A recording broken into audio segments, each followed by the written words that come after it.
looks like I couldn't figure out whether or not I was it stopped recording, and I wasn't sure whether or not that was because it was out of film or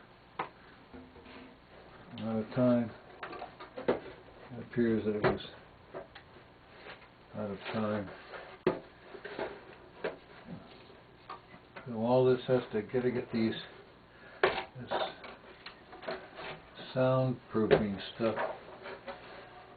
It was really a hassle.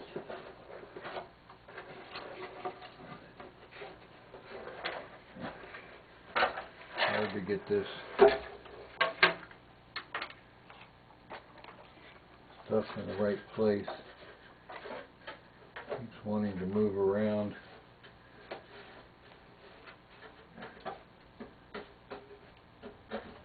Got to fit down inside these little spaces there.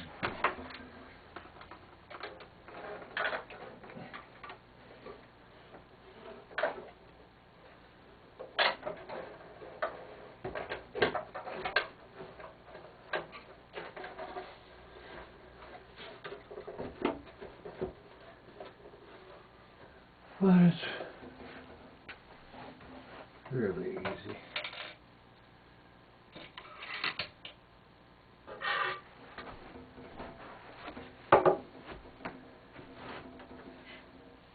Get these holes lined up.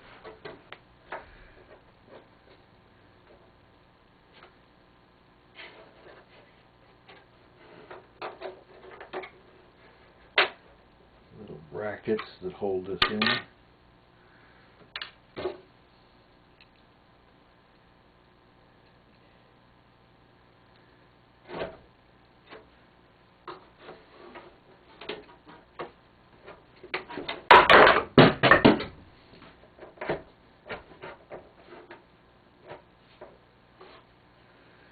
Very cooperative. Actually, when I took this out, I actually had it laying down so that it would stay where I put it.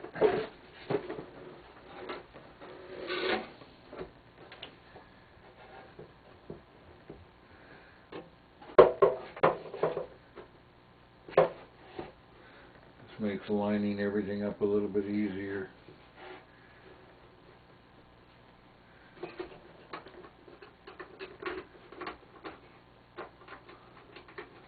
So I'll go ahead and get both of these started.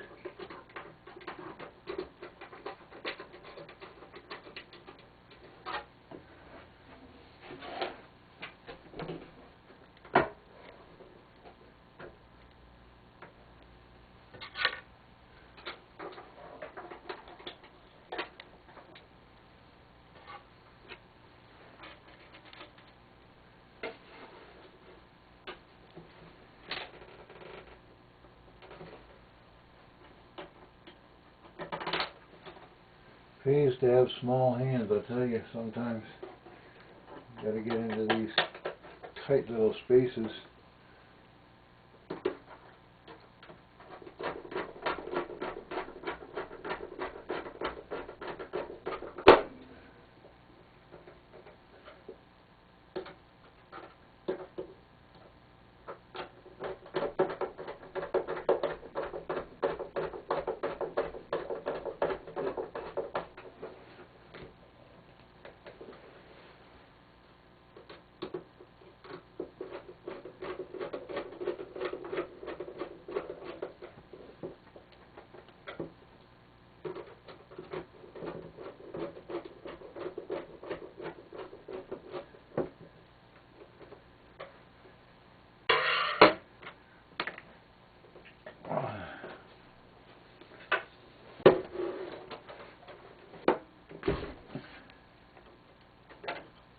Okay, what happened here?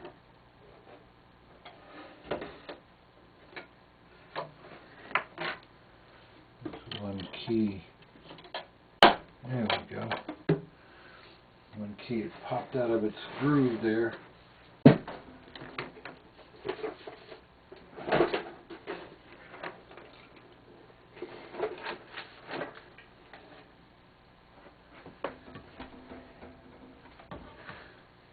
at this point, this piece goes back on the front. It goes in from the front. And it fits in behind here.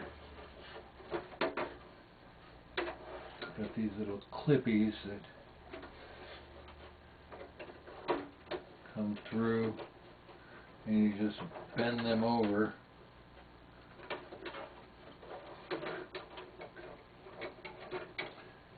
I was pretty fortunate that I only had to do this twice, because it would seem to me that if you had to do this job more than 1 or 2 times, that these little tabbies would probably break off.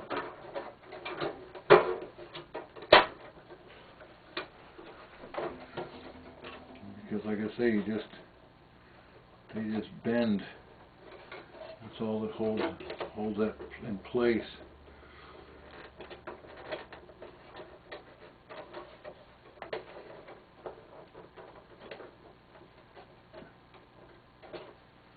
That's it.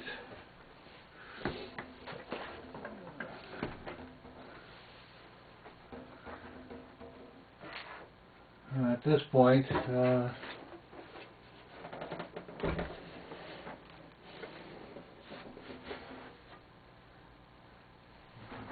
easier if I can't see anything. This way. Alright. At this point, the rubber tubes go back on.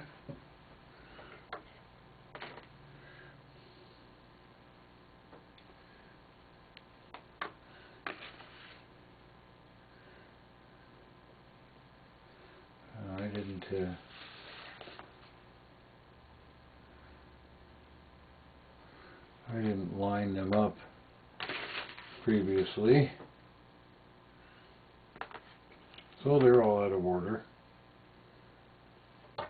I think there are 23 of them, as I recall.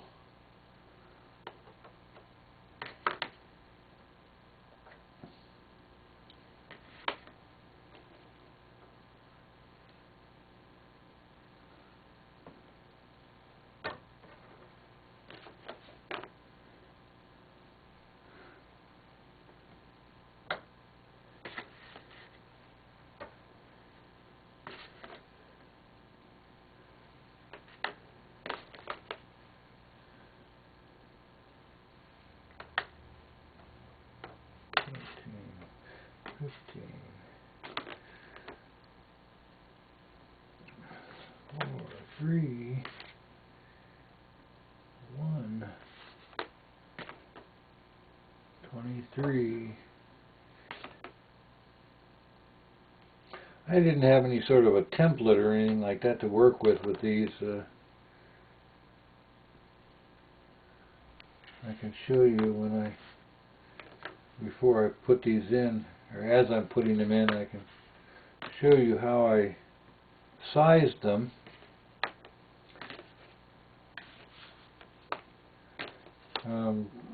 I tried 1 or 2 before I started to see basically how they were going to lay.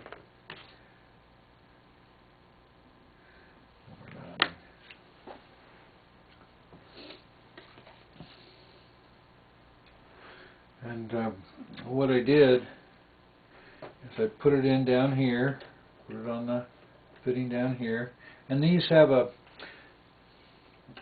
on the nipple. They have 2 pieces of plastic like this, so that when you put the tube on, it'll only go down till it hits these 2 little obstructions. So putting it down on this end is kind of a no-brainer. You just put it in till it stops. They don't have those on these, but of course because they're staggered 1, 2, 3, 4, 5, 6, 7, 8, 9, 10. Okay, I mean like that is the order is pretty self-explanatory. And after I got all done here, I realized that I had, let's see, it goes backwards here.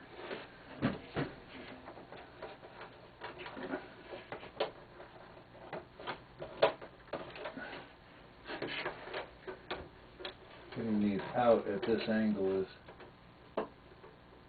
a little difficult. There we go. There's the one.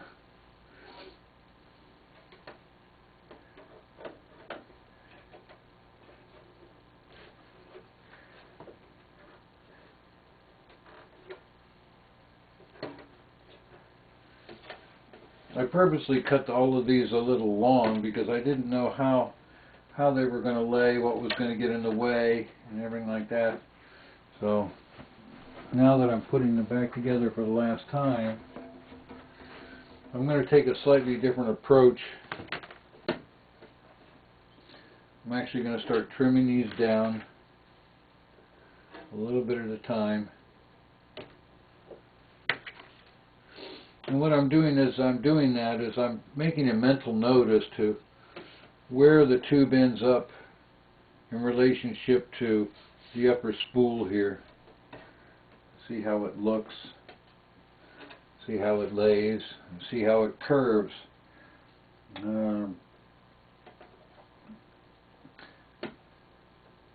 I felt that if I made it too short and forced it to bend around this corner, in other words, sort of laying flat, that it might have a tendency to cause too much of a curl.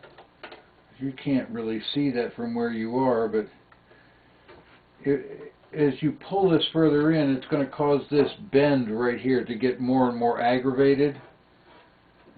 And I was concerned that if I did that, that it would have a tendency to fold over on itself over the years. So I'm actually making them a little bit longer than perhaps they were. When I got this, they were all removed and they had already been replaced once. And I'm looking at the way that this lays in here.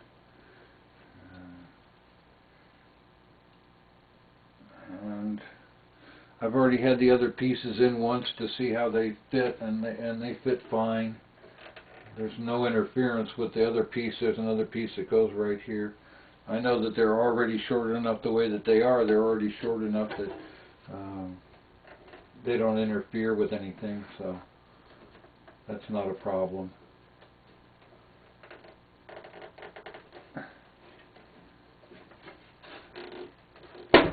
Okay, so I've cut that down, and now I pull that up and look and make a mental note of where this is, and it's approximately 1 finger's width, okay, a little finger's width,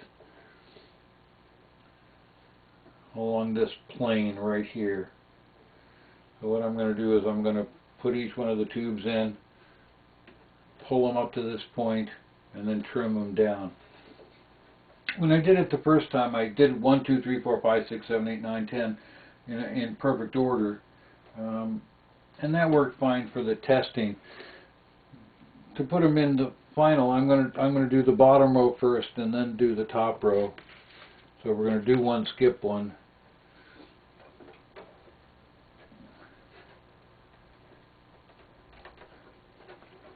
And you notice how that one's too long. So I only want a pinky's width there. So we'll trim that down to a pinky's width.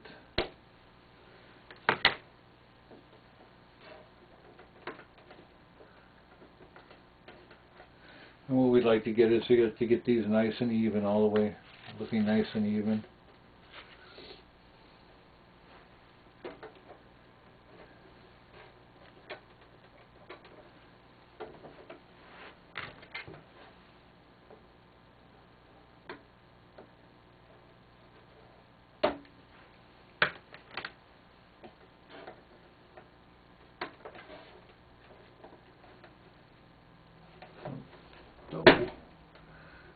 135.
Okay, I'm finding that as I get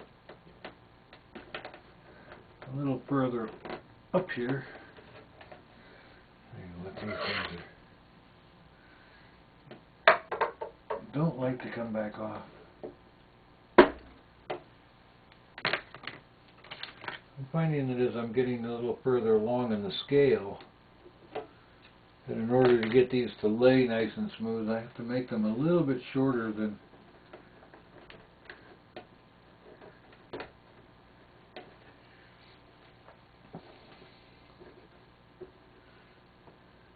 I did originally, than I originally had thought.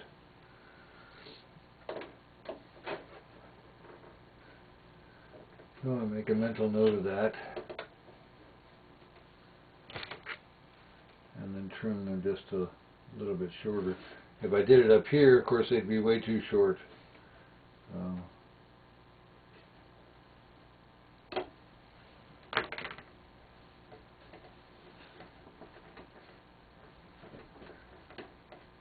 There we go.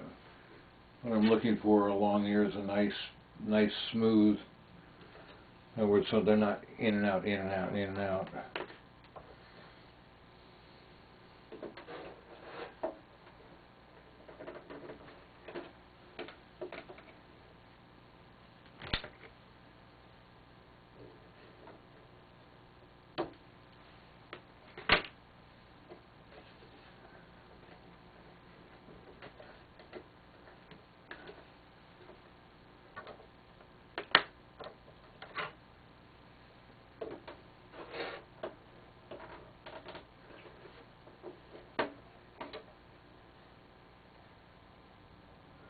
Pretty short already.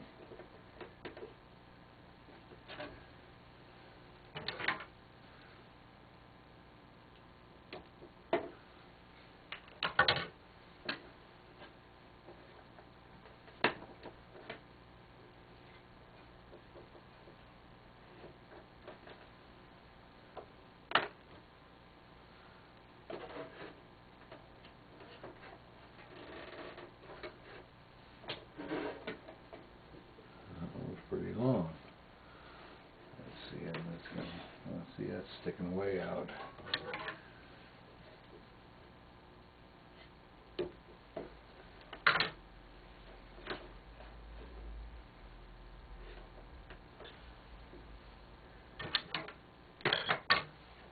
Try it. All right. That's nice and smooth along there.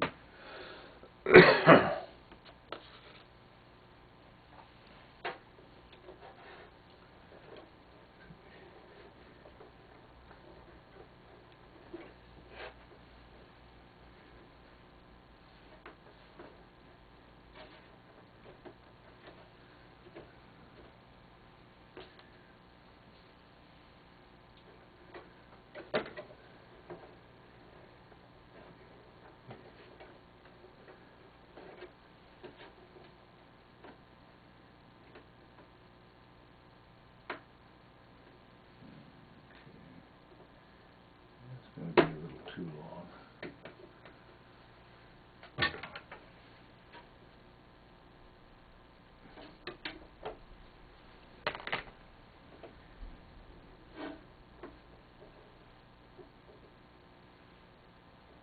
Still a little too long.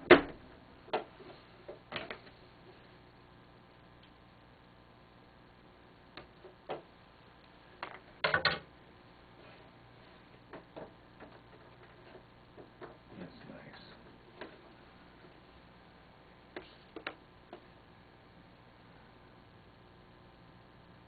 2, 4, 6.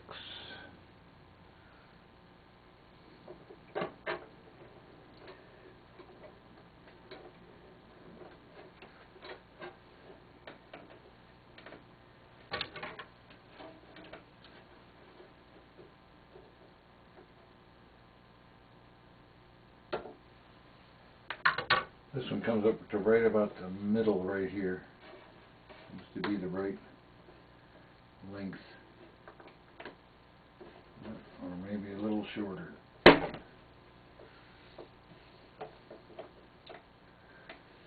Actually, I don't know whether you can see it. I've got a little reflection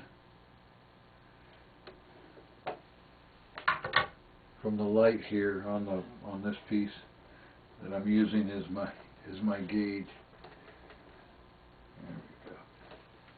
That looks nice.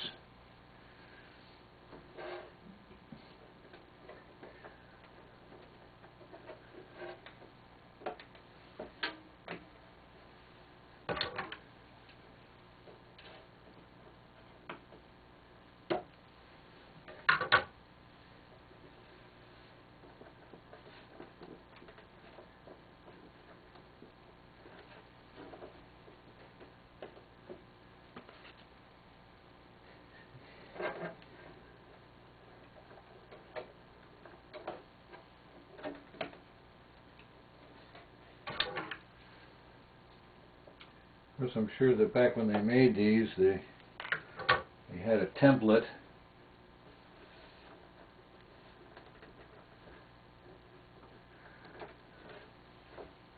Because obviously each one of these pieces of tubing is a slightly different size.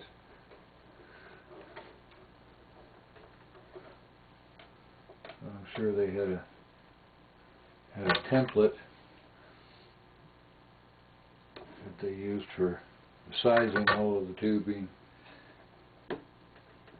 Or maybe not, you know, I mean, it's in a situation like this, I mean, I don't have any idea how many of these were manufactured.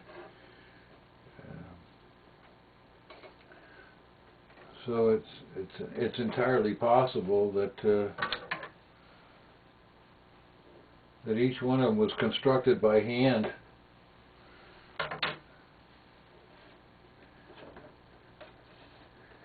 And that the person who did the tubing, you know, they just became very adept at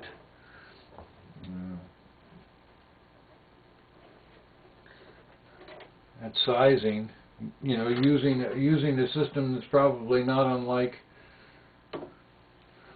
the one that I've developed. It's really not rocket science.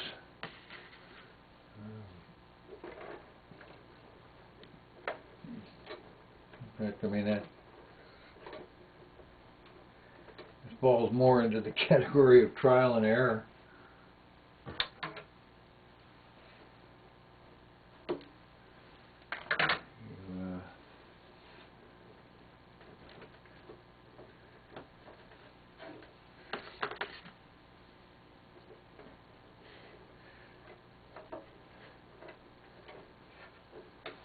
One of the things that I always do is I would always, when I'm tubing up anything,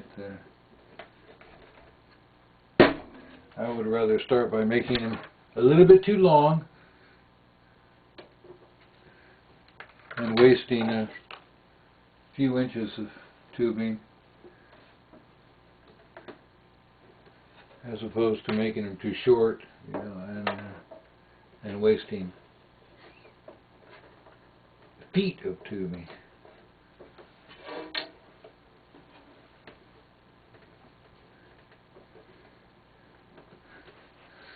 And there you have it, and I'm going to take this out here so that you can see what it looks like now that it's all done. See the method that I've used.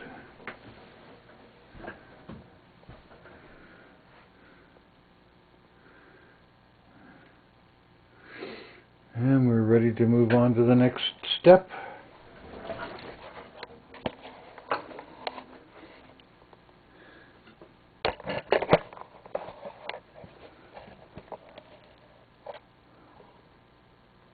I'm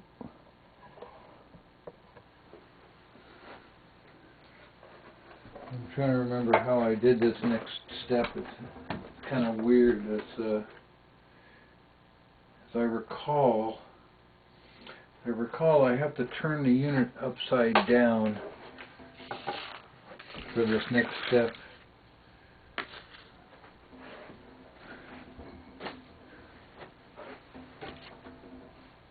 I have to turn this upside down.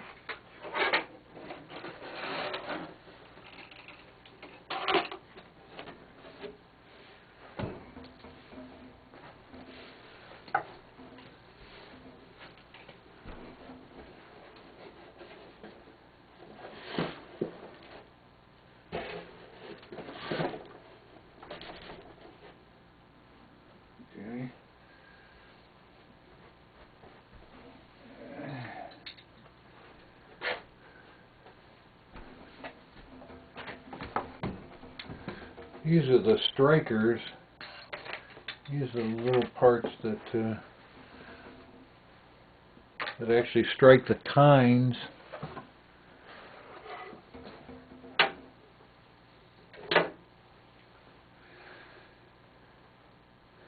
And I noticed that when I try to put them in the first time, that because of the way that they fall, because of the way that they're weighted and balanced, let's see if I get this right the first time. I don't remember which color goes on which side. This goes in like this. Let's see. Well, we'll try it and see what happens. Let's see, these come up and strike. Oh, that's backwards. It goes this way.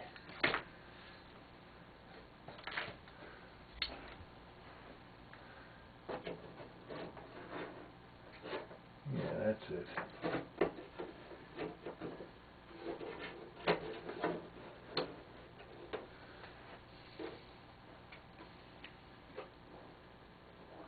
These tines come up and hit the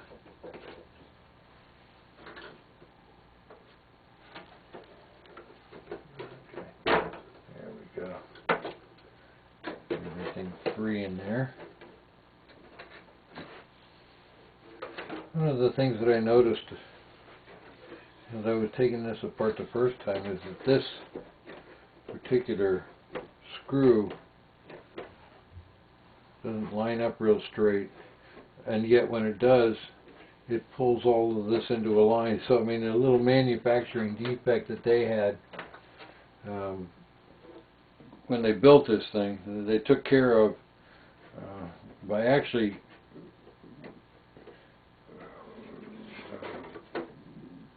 forcing this to operate at a less than correct angle. So, and also I noticed that there's a warp in this side right here. I'm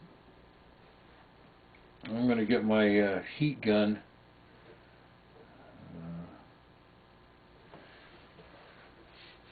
I don't know whether this warp is something that occurred naturally or perhaps because somebody had it next to a heater or whatnot. But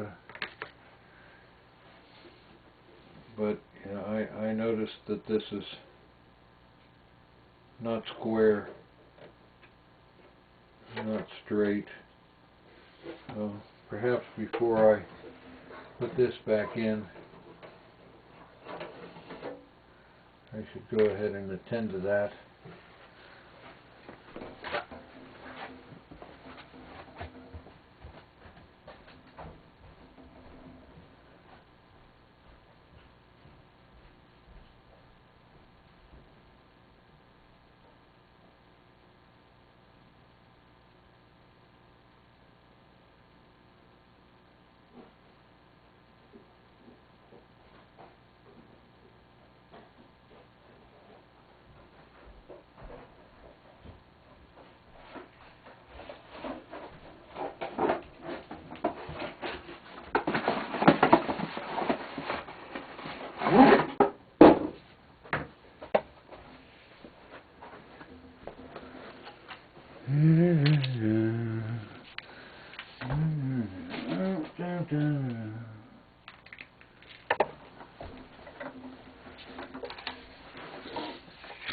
I think 500 degrees will be enough. I think so.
A little hotter than I had anticipated.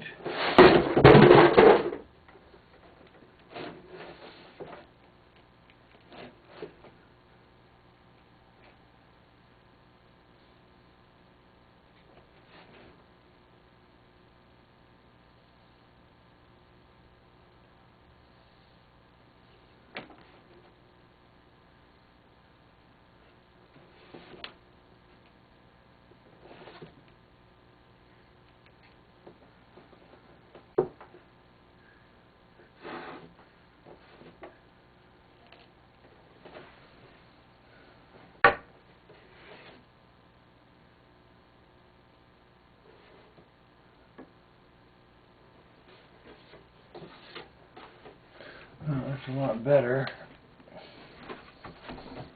than it was.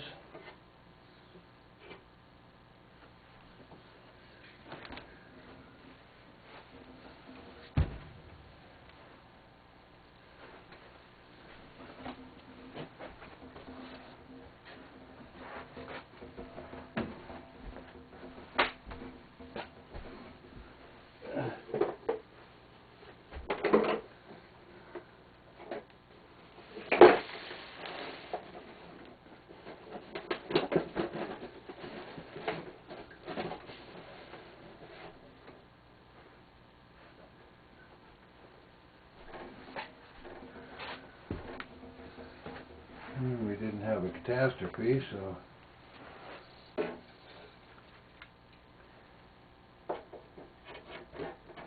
shall press on.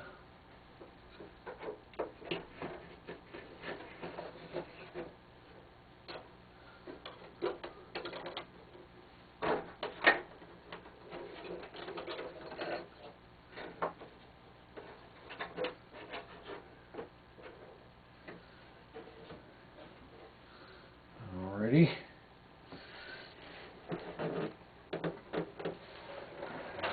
I'll turn it back over.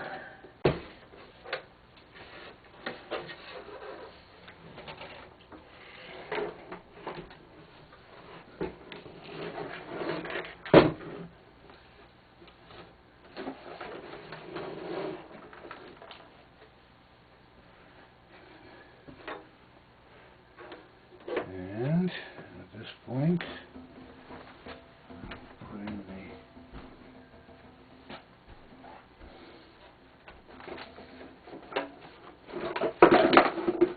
the drive belt in here.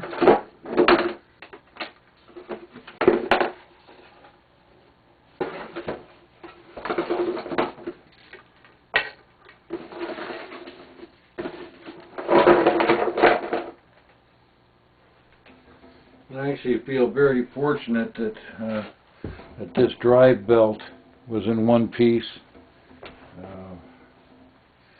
In reading some of the information I was able to find at the Mechanical Music Digest,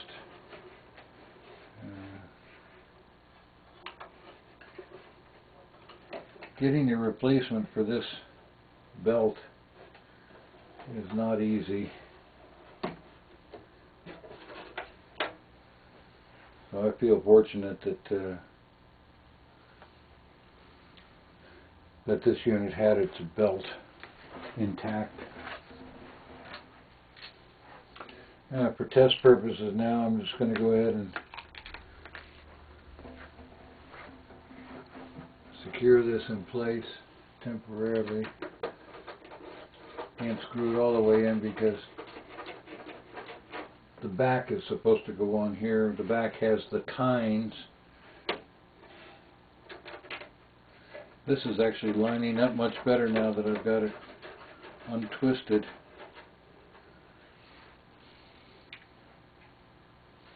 And you can see what happens here is that this comes up, pushes on this, pushes on that, and that'll hit the little tine that generates the note.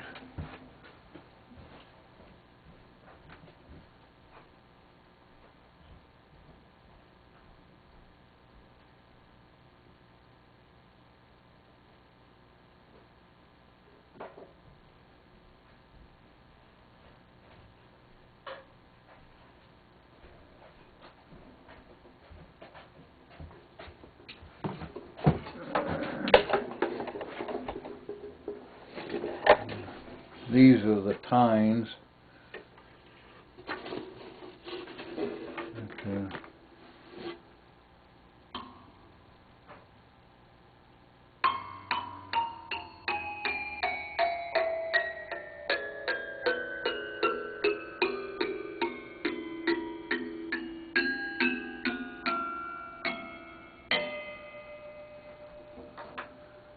I have no idea how this thing is going to sound because I've never heard it before. From what I understand, it's, as one writer put it, It's not very impressive. For me, it's more the mechanical. For me, it's more the mechanical aspects of this that I've found intriguing. The musicality of it is really not something that I'm too concerned with. I don't know how there's this fuzzy stuff in here that I kind of wish it was secured a little better. It kind of looks like it might get in the way of this flywheel in here. Hard to know for sure. I think that this has to be sitting level in order to work.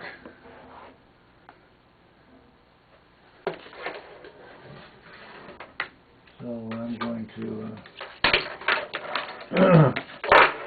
this is a temporary plug that I have on here. I still have to mount the on-off switch up inside there. Go get another light source.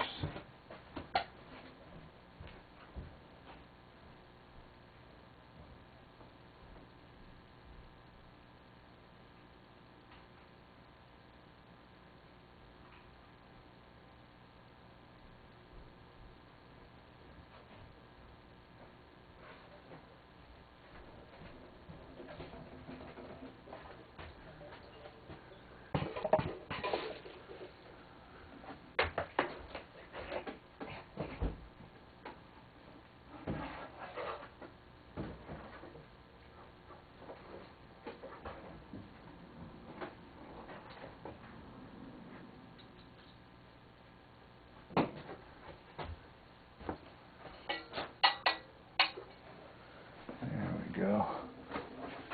And I can put this upright and you should still be able to see.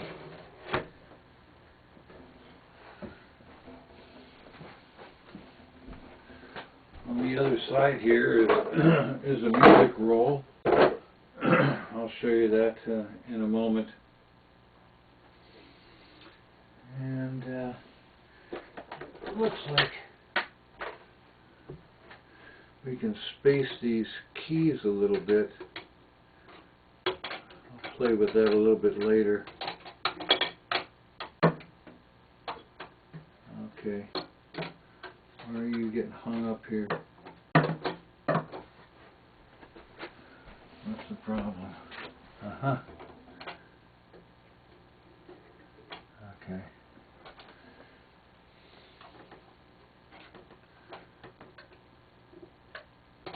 I'll probably end up spacing these keys. As you remember, they just press on, and so it looks like they can move fairly freely. And this is what I imagine that the tines are right here.